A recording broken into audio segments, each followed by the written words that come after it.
शेर और बंदर की कहानी। एक जंगल में एक शेर रहता था। वो जंगल का राजा था और बड़ा बलशाली था। सारे जानवर भय के कारण उसका गुणगान किया करते थे। उसी जंगल में एक बुद्धिमान बंदर रहता था। वो शेर से डरता नहीं था और व्यर्थ में उसका गुणगान नहीं करता था।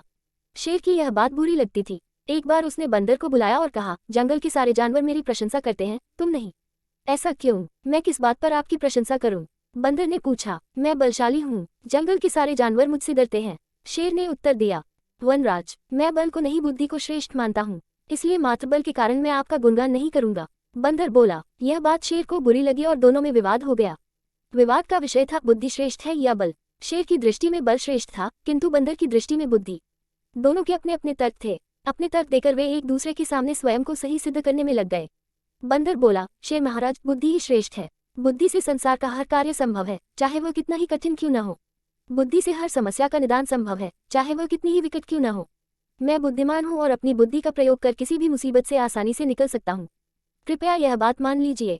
बंदर का तर्क सुन शेर भड़क गया और बोला, चुप कर बंदर, तू बल और बुद्धि की तुलना कर बुद्धि को श्रेष्ठ बता रहा है। बल के आगे किसी का जोर नहीं चलता। मैं बलवान हूँ और तेरी बुद्धि मेरे बल के सामने कुछ भी नहीं। मैं चाहूँ तो इसी क्षण इसका प्रयोग कर तेरे प्राण ले सकता हूँ। बंदर कुछ क्षण शांत रहा और बोला, महाराज, मैं